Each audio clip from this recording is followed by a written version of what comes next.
John Cola with growingyourgreens.com. Today I have another exciting episode for him here in Cleveland, Ohio. Yes, that's where the Cleveland 351 Ford motor engine was made. I had a friend that had a Mustang with a Cleveland 351. Anyways, this is the first time I've been in Cleveland. I've been having a great time here. And what I'm here today to show you guys is actually a really cool example of urban agriculture. It's awesome. We're here at the Rid All Green Partnership. And what they're doing here, as you can see behind me, they got some hoop houses and some greenhouses growing food here in the city of Cleveland. What they're doing here is growing fresh food for people, but more importantly, they're educating people how to grow their own food to make things more sustainable and just create communities in general. So what I'm here today to do for you guys is actually to show you exactly what they're doing, some of the cool things they got growing on. I mean, it's totally amazing. They got aquaponics, they got composting, they got vermiculture, and so many cool things. One of the things you'll notice is that they have a whole bunch of greenhouses here, and that's because it snows during the winter here in Cleveland. Pretty soon they're going to have about 3 feet of snow on the ground, but yes, you can grow in the snow even in the wintertime if you have greenhouses and hoop houses. They're only heating 2 of them with the external heat sources, and the other ones they're not using any external heat sources. So I'm going to show you guys how exactly do it so that you can grow in the winter too, just like they are here. So let's come on and tour and show you guys what's growing on. So instead of saving the best for last, I'm going to show you guys the best first.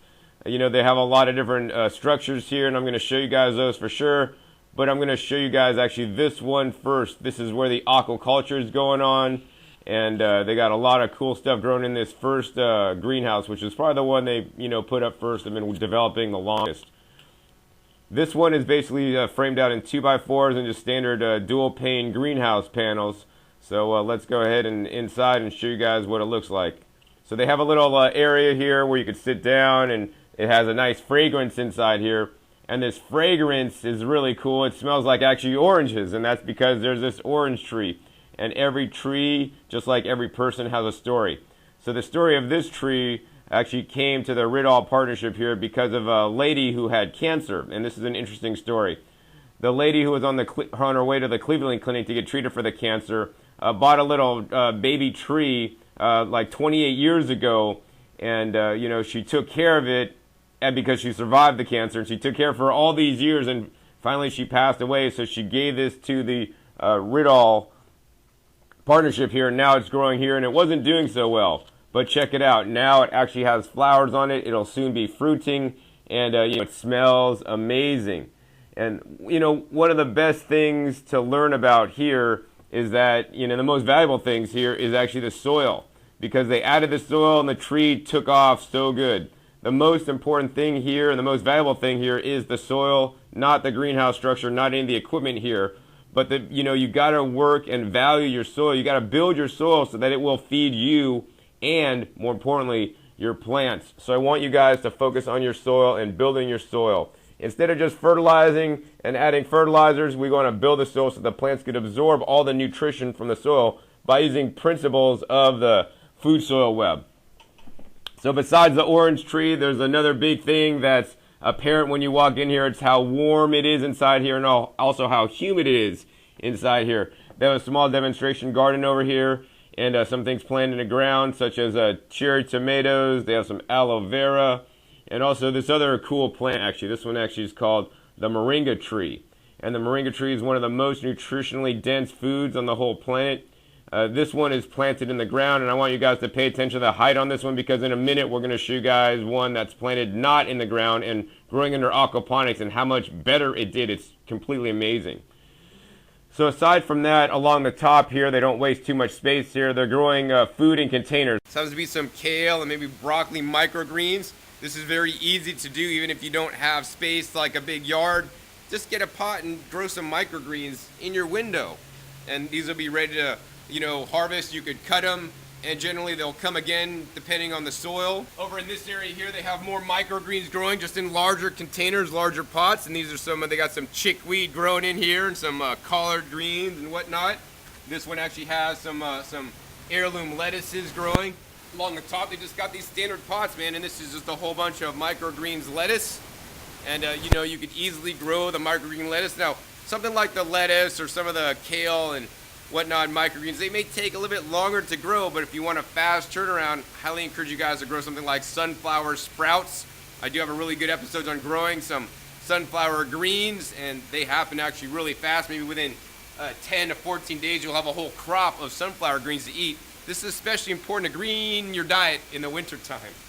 Next thing we're going to look at actually is another key to how everything works here, and it's these guys. You might be thinking, hey John, that's just some big blue totes, man, with some wood chips in there. Well, you know, if you thought that, you'd be thinking wrong, because this is one of the main keys to how everything works here.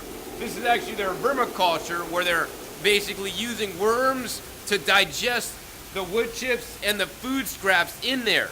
And when they do that, the worms basically make a worm poop, and that worm poop is called the castings, and the castings is one of the important soil ingredients that they use to grow some of the best plants here in Ohio. So let's check out this worm bin. Check it out. You're gonna go inside here and scoop it up. And check it out. I don't know if you can see that on the camera, but there's all these little baby little worms. And these are the worms, the composters that break down the soil and turn it into rich worm castings. What happens is they put the wood chips and the food scraps in there, and I got the special hint. If you want to supercharge and increase your worm population, add some watermelon rind. I mean, I've heard that watermelon is like the human Viagra, so like if you're having problems getting it up, you know what I'm saying, guys? That'll help you out, but it also supercharges the worm production. The worms go crazy for it and start multiplying like crazy when you put watermelon rind in with your worms. Anyways, what they do here is once they got a lot of this, about once a month, they scoop all this stuff out, and then they go and put it over this screen here. They put it over this screen, and then they basically shake it out, and what they get on the other side is this stuff right here. And this is the black gold. There's no substitute, in my opinion, for worm castings in your garden. You always want to use some worm castings. And it's not necessarily about, you know, the castings, what's in here, but what it's about, in my opinion, the worm castings, why they're so valuable, is the biologics in the soil. You could make like a compost tea with this stuff and spray it all over your garden. You could use it foliarly, which means the leaves could absorb it, or you could actually mix them in with your soil, because it's having an active soil, the beneficial bacteria, fungi, and protozoa in the soil that actually helps build the soil and bring the nutrients into the plants. So this is a very important resource they're doing here in this greenhouse to produce the worm castings locally and make it available to gardeners in just a little, you know, bag like this. And you know, worm castings can be very difficult to find depending on where you live. So I'm glad that they have these available, and this is definitely good shit, if you know what I mean. Next, the moment you've been waiting for is the aquaponic setup. Many people are wanting to get into aquaponics because they think it's really cool, and yes, it's definitely really cool, and it looks like they got the system dialed in here pretty good, but you know, it's not without learning curve. So I was talking to them here, and yes, they had some challenges with it, and you know, one of the things I like to teach is learn as you grow. So you're just gonna start doing it, see what happens, and you're gonna have to make adjustments, much like life. You know, the first time you got on that bike, you might have rode it for a foot, you fell off, but guess what? Get back on and keep riding. Pretty soon you'll be able to ride with no hands, like I do sometimes. But same thing with aquaponics or just gardening in general. Sometimes you're gonna have some learning experiences, but that's the way you grow. So let's come on and check out these aquaponic systems. They basically have 4 systems here in this greenhouse, and it's just made out of some simple, like 2x12 lumber in between 4x4s, and they've lined it with a pond liner. And what it is, it's just down in this bottom murky water that you can't even see. There's literally probably 700 fish in this one right here that we don't see. And there are tilapia in this tank here. The tilapia need to be around, like, I think 80 degrees or so year round. They don't like it colder. And what they do is that they'll be living down there, and they'll be pooping and creating fertilizer for the plants up here. And so the water is continually cycled up and fed up, and the plants actually pull the nutrients out of the water and actually clean the water for the fish, and then the water is returned down here. So you can see the pickup line over here. This is where the water is pumped up to the top. I can feel the water rushing through this pipe. It goes up to the top. It actually then runs down through the whole top here. And on the other side, it drains down. So when the water drains down over here on this side, it's actually a little bit cleaner than it was going up from the other side. And what happens on the top is really interesting. Let's go ahead and give you guys a peek. So here's what's going on up top. You can see they got the distribution line here. This is the water from the tank. It's being sprayed through a PVC pipe that gets basically flooded on this table that works its way down to the other end.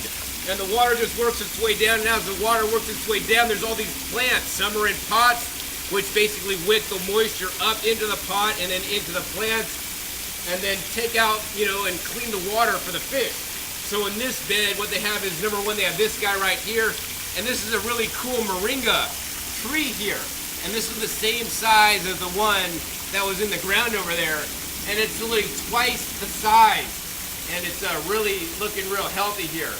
Check it out. This is the moringa here, and this stuff's definitely a really good leafy green to eat. Besides that, they're growing also some watercress. And the watercress basically just grows in the water. Once again, watercress is one of the most nutrient-dense foods on the planet. And the watercress literally grows in the water. So it does it amazing in this situation.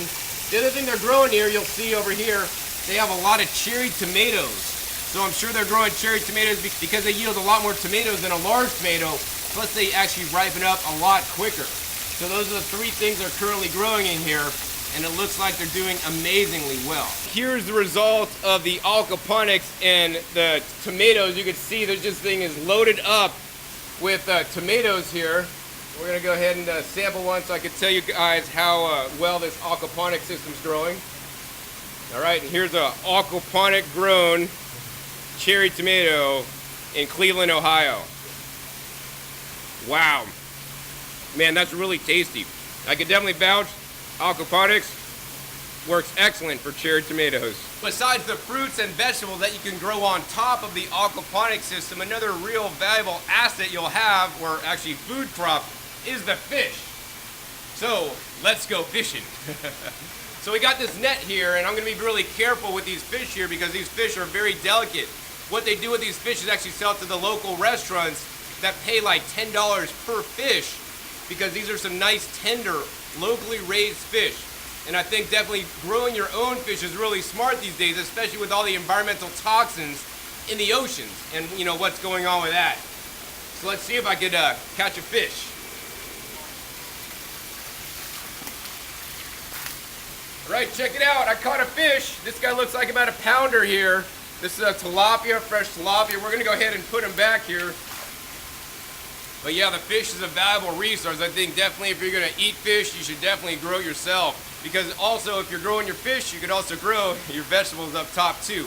And the only input they're providing are two things. Number one, they got this vegetable-based fish food here. You can see here, they just have a little scoop here. And we'll go ahead and feed the fish for you guys to show you guys. Check out how crazy this will get here in the water. Look at this one. This water is so calm right here, right now. But watch this. Look at that. All the fish are jumping up to eat all the food. So one of the other things besides providing the fish food that they do buy, they grow their own duckweed, which is actually they're growing outside. And there's a funny story about that. So let's go ahead and head outside and show you guys how they're growing some duckweed. Now we're behind the greenhouse that we were just in, where you saw all the aquaponics happening. I mean, once again, that's a real simple setup. In a little bit, we'll actually show you a new installation they're doing so you can exactly see how it's done. It doesn't take rocket science, people, to put together an aquaponic system. But managing it, that's a little bit of another story. That can get a little bit challenging at some points if you don't know what you're doing. But anyways, besides the fish food that they're inputting this stuff right here, and I'm sitting at like a little pond here, and what they're growing here is the duckweed. So check it out, right in here, we just go through here, and man, this stuff is really thick. This is the duckweed here, and the fish will also eat the duckweed. And I mean, I'm sure you know ducks like to eat duckweed, but actually people could also eat duckweed if it was maybe more sterile than this. But anyways, the interesting story on why they're growing this is because actually they would drain out their tanks there from their aquaponics into this little area here.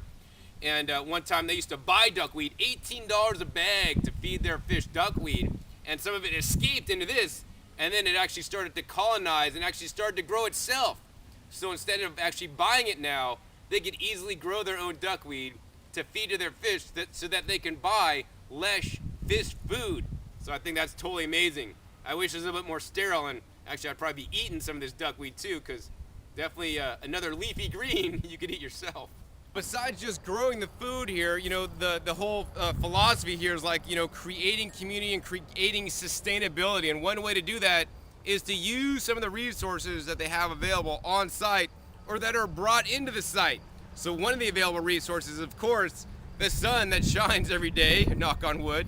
And how they're using the sun here is actually got some photovoltaic panels up top, and these are a new kind that I actually haven't seen before, that are literally flat, that just go on top of the roof, and they're producing probably about like 1,000 watts of power up there. So that's really good. And they got batteries to store the power so that if the power goes out, they can still run their pumps and some other necessary things here at the farm. Another thing they're doing is very important that you guys should also do. It's really easy.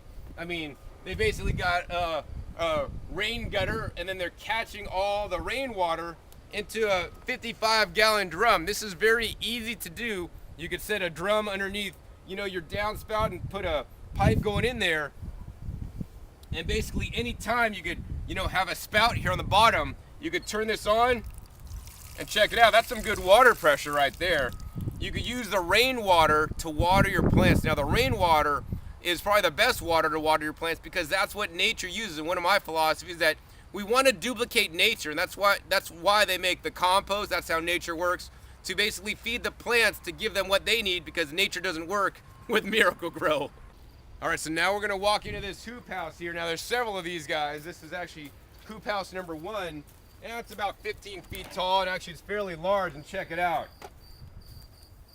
We got some crickets in here, and it's nice and humid in here, and actually really warm too. And there's a lot of stuff growing. I mean, check out these okra plants. These okra plants are insane. They're like 6 feet tall. These are pumping out lots of okra here. And you can see, I mean, the size of these stalks. I mean, this is almost like a tree. So thick. I've never seen them so big, man. And this is just like one growing season they've gotten this big. Pretty soon they're going to actually be pulling all these guys out, even though they look quite healthy, because it's going to be getting cooler here in Cleveland, and they're currently working on transitioning you know, some of these beds with the summer crops to the winter crops, like one of the ones right here. Got some mustard greens growing right here, and they're going to transition over to some more winter crops. Actually, let's show you a couple of them right on the other side. Some of the crops that they're growing for the winter time are something like these little starts here, like some of the kales and the mustards and the collard greens, maybe some broccoli and cauliflower. In addition, in this bed over here, they got a whole bunch of lettuce already growing and doing pretty good. And you might be thinking, hey John, how are those things gonna grow in the wintertime when there's snow outside? Well, you know, certain crops will do better in the snow than others. For example, tomatoes aren't gonna make it in the snow. But actually some of the collard greens and kales and things in the cabbage family, cabbage, Brussels sprouts, cauliflower, broccoli, actually are fairly frost tolerant, because, you know, they grew naturally in places that got really cold. They have what's called built-in antifreeze, you know, like why your car doesn't freeze up, the radiator doesn't freeze up in the wintertime. Those plants have built-in natural plant antifreezes that prevents them from freezing, like, you know, a tomato would, because the tomatoes are naturally from the tropics. The lettuces, on the other hand, they're not quite as hardy as some of the kales, but, you know, what they're gonna do in here to keep it warm, because there's literally gonna be 3 feet of snow on the outside. Number one, because we are in a hoop house, it's you know, getting in the natural sun energy and actually warming up in here, and the heat staying inside because it's enclosed. The other thing they're gonna do is actually right behind me right here, and what I'm sitting on right now, wow, this is actually quite warm, is a compost pile. And this is an active compost pile. If you have an active compost pile, the middle of the pile, whoa, this is really warm actually, I should have a thermometer. Man, the middle of the pile, man, this is not, oh my God, I'm freaking, ow, ow, ow, ow. Like, the middle of this pile is burning my hand, literally. I mean, look, can you see the heat coming off that? Look at that. This is how hot the middle of the compost pile is, and this is what's gonna heat up the hoop house here. They're gonna have a few of these piles, and they're gonna keep the temperature 60 degrees during the winter time, which is gonna allow them to grow. And this is a free heat source by using the sun energy and using actually the compost that could burn your hand. Look, man, my hand's all red now. Look at that. This hand's red, this hand's not. Because literally I burnt my hand with that compost for you guys to show you guys the power of the compost and how it can heat up your hoop house. So without even adding any fossil fuels or adding, anything to a bill, because they're just making this. And actually the coolest thing, this is spent grains from brewery that would throw away the brewery waste that they're using now to heat their hoop house to grow food. And you guys could easily do this too, maybe not on such a large scale like this, but even just a smaller hoop house to just grow some of your leafy greens in the wintertime. Besides just growing inside the hoop houses, which they can roll up the edges so in the summertime it doesn't get too hot in there, they also were gardening outside, but because it's been getting colder here in Cleveland, they actually pulled all their summer crops out because pretty soon this place will be covered in some snow. Here's some basil that's still left over that's been growing, and what we're going to do next is actually go in a few more hoop houses and show you guys some of the different crops that are growing and actually how they're doing it. Next, we're going to go into this hoop house, and I like that every hoop house has a door to go into, and it's painted on the outside. Whoa! And check it out, inside this one, the sprinkler's on, and we're getting wet a little bit here.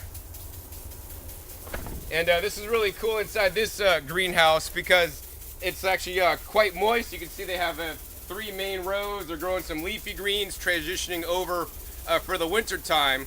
And it's just what they're trying to do in this one is actually simulate like South America climate, because it's, they're watering in here. It's more humid, so they could grow different crops in a more humid environment than they would in a different, non-humid environment. And they've been experimenting and keeping records of what does well under what situations. And that's a really good learning point for you guys, actually. I always encourage you guys to keep records or maybe make YouTube videos of what works and what doesn't, so that next year or the following year, you'll know what works. But also, if you make YouTube videos, you can share with the world what worked for you in your specific environment under your specific conditions. Once again, what they're doing in this greenhouse is actually they're going to use the compost pile here to keep it really warm in the winter time. And you can see over here how well this worked in here. Check it out.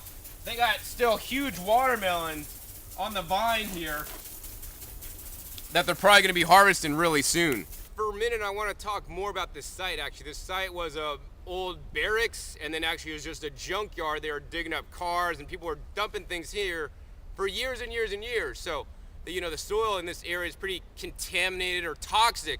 So they're actually not growing in any soil here. What they've done, they put like a layer down of maybe some kind of sheeting to basically separate out the toxins down below.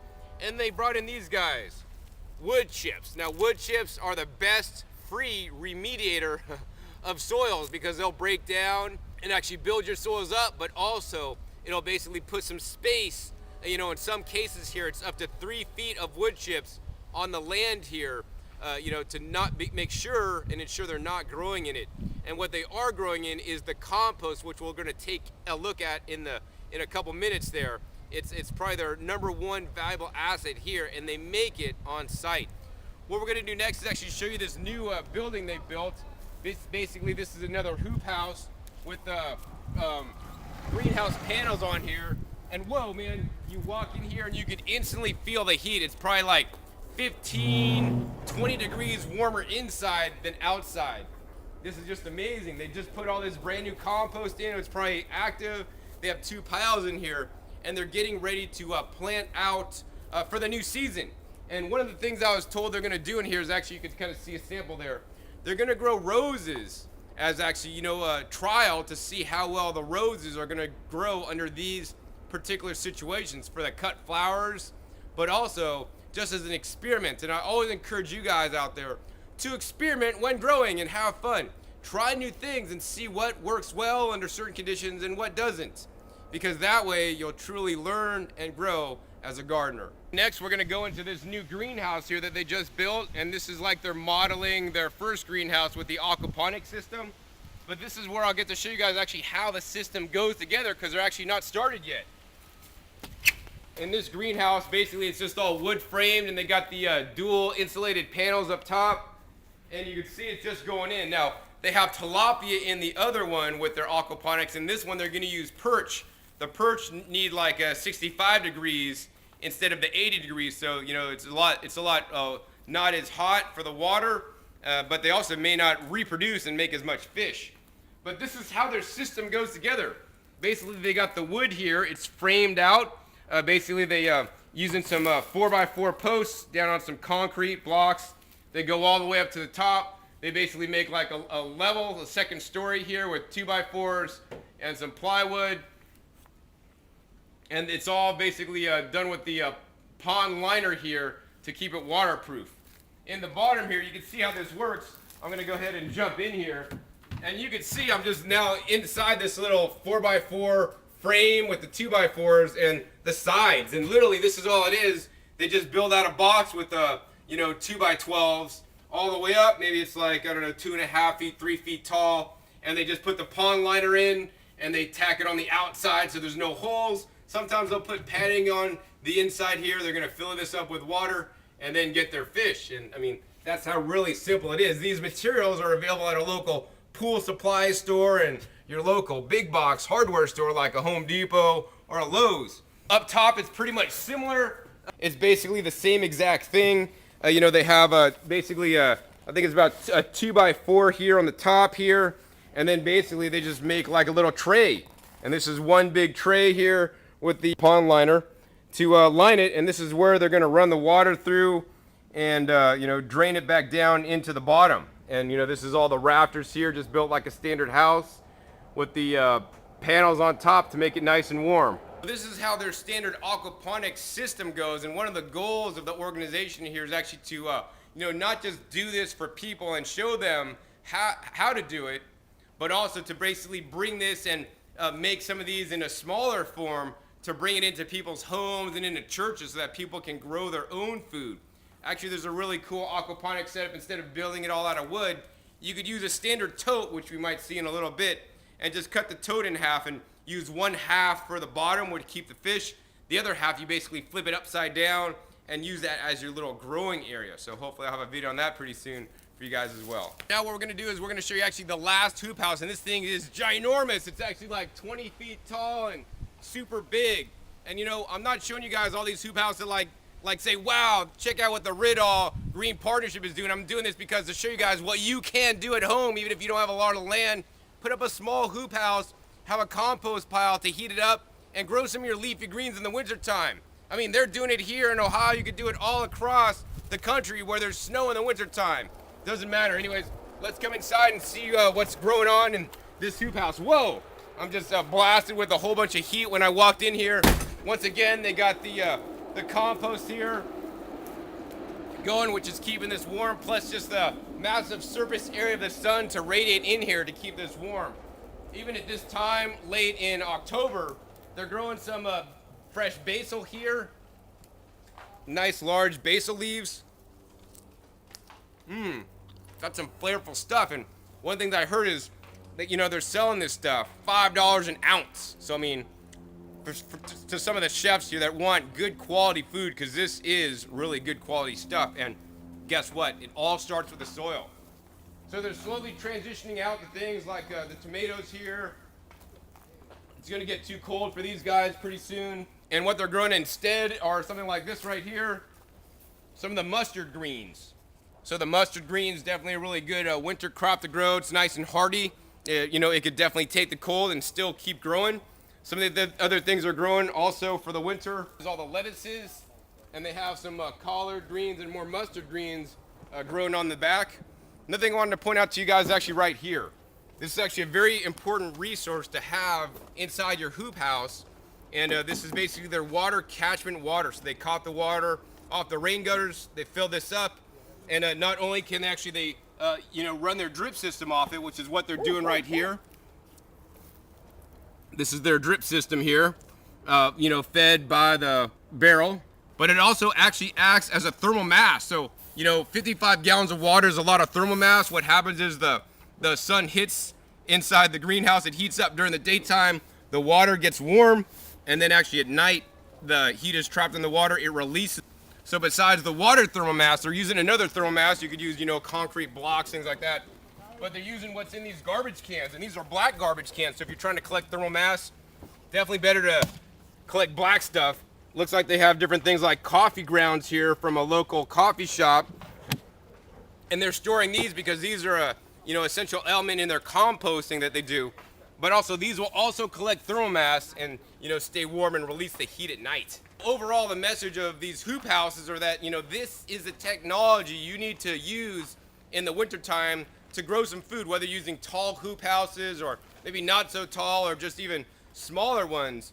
By using them and using the compost to heat them up, you have a free source of energy or heat to heat up your hoop house so that you can grow during the winter time. One of the things I like what they're doing here is that they're making the most and best use of all the land here on site. I mean, you can see above me there's like some little hilly area, and this little hill actually goes up to the tracks for like the metro train that comes by every 20 minutes.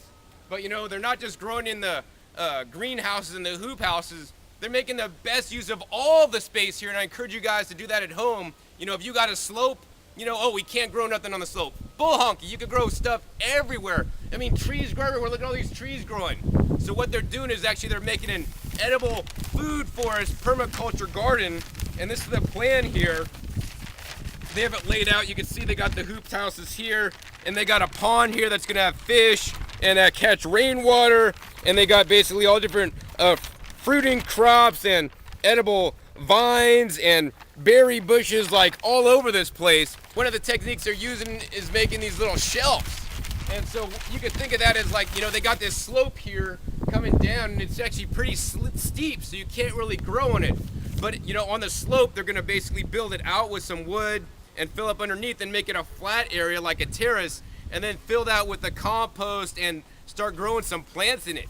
So in that way, they could actually start growing food in a usable fashion on this slope. In addition, of course, you can plant trees and berries and whatnot on the slope because they'll just take over wherever they grow. So what we're looking at now is this is like a 300-gallon tote here. This will hold 300 gallons of water. It's actually on its own little skid. And a lot of times you could find these on Craigslist maybe for $100 or something like that.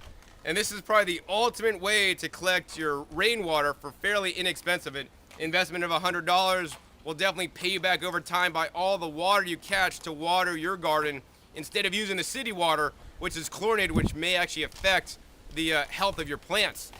Next, I'm going to show you guys actually what they're doing behind me. You can see people at work, and actually, this is the first aspect of making their own rich compost here. What they're doing here is actually they're getting like the rotten food from local food banks and maybe grocery stores and whatnot, and actually they're turning this into the black gold or the compost that they're using to grow in. So in this way, they're not having to actually buy fertilizers and things like that. They're just using what they're getting for free. And you can see that today they got a whole bunch of lettuce that they're now putting out, piling out. They actually got a whole bunch of rotten strawberries that they're throwing out. And they're gonna turn this into soil. And let me show you guys, I love the compost so much. We're gonna jump in. Oh man, kind of stinks, man. So yeah, this is what happens. I mean, this stuff breaks down. Hopefully you guys actually would eat your greens and things like lettuce before they go to compost, but don't feel guilty if you don't get to eat all your greens in your fridge. Just take them out to your garden, put them in your compost bin, and then they'll end up feeding you anyway. So that's definitely something to think about. Now we're at another aspect of the composting that they're doing here, and this is it right here. I mean, longtime viewers know that I definitely agree with the wood chips. This is a free local resource they are obtaining that just gets dumped here. And once again, they use the wood chips to turn in to their soil, and they just get it dumped for free. So call a local tree company, tree service. Oftentimes they actually have to pay, at the waste disposal site or the dumps to drop this stuff off, but you call them up and say, hey, dump your wood chips here on my land for free. And you should definitely have a large amount of land. And there's many ways you can use wood chips. One is just literally pile these guys up and let them rot for about 5 years, and you'll actually turn it in to some black gold. Be sure to check my past videos on how to supersize your vegetables with wood chips. But what they're doing here is actually they're taking the wood chips, mixing it with the food scraps and other leaf material, and they got composting times 20 on a massive scale. Check it out. This is composting on a massive scale. Normally people have like a 3-bin system. Well, this is a 1, 2, 3, 4-bin system, but these bins are like, I don't know, man, 20, 30 feet wide and like really tall. They literally just are piling up a lot of the different, inputs that they get, the coffee grinds, the spent brewer's waste, the wood chips and the food waste. into these, and they're all at different stages. I think the ones over there are pretty much ready to go. And this is what they turn into the soil. And overall else, this is what the most important thing they have growing here is the soil. So if you live in the Cleveland area, actually, they will sell you the compost, and this is how valuable it is. They sell 1 cubic yard for 85 bucks. And let me tell you, this cubic yard is probably better than any of the mixes of compost you'd get at the Home Depot or anything like that. This is the stuff right here. But nonetheless, it is actually quite expensive. So I encourage you guys to make your own compost, and I want you guys to realize the value of the compost and why you should have been doing it last year. So I know it's fall in many places in the US right now. So collect your leaves off your trees, your neighbor's leaves, and pile them up and save them so you can mix those with your food scraps to make your own compost at home, because it is quite valuable. So I hope you guys enjoyed the tour here at the Rittal Corporation, what they're doing. And you know, I could sum up what they're doing in pretty much 2 words: education and sustainability. And that's what they're teaching here. They're wanting to educate people about this stuff, creating a sustainable world. And I can sum it up with the definition on their little brochure here. It's a urban agriculture definition. U stands for urban environment. R stands for retrofitting of farming operations in residential spaces. B stands for benevolence, giving back to the community. A stands for access to fresh food. N stands for network building. These are all excellent principles, in my opinion. Another thing the Rittal Corporation is doing is they're coming out with a series of these comic books that educate the children. As you guys may know, children, in my opinion, are one of the most important resources we have here in the country, if not the world. And we need to teach them how to basically become more green and be green. And you know, a facility like this does just that. This is actually called the Rittal Presents Brink City Green in the Ghetto. So they have a whole program on Green in the Ghetto where they use, you know, comic books, and this is 5 out of 12, to teach kids in a format they can easily understand and enjoy about things like aquaculture, about things like, you know, storm sewer water, about things like, you know, compost and worms and vermiculture. Definitely really cool. If you want to be able to get access to these comic books, be sure to check out the website riddellcorp.com. I guess the final thing I'd like to say is that if you're anywhere in the Cleveland, Ohio area, you want to get down here to check out the facilities and learn and even volunteer and help them out here, because I think the best experience you can get is by doing, whether it's at a facility like this or somewhere else. So I hope you guys enjoyed this episode. Once again, my name is John Kohler with growingyourgreens.com. We'll see you next time, and remember, keep on growing.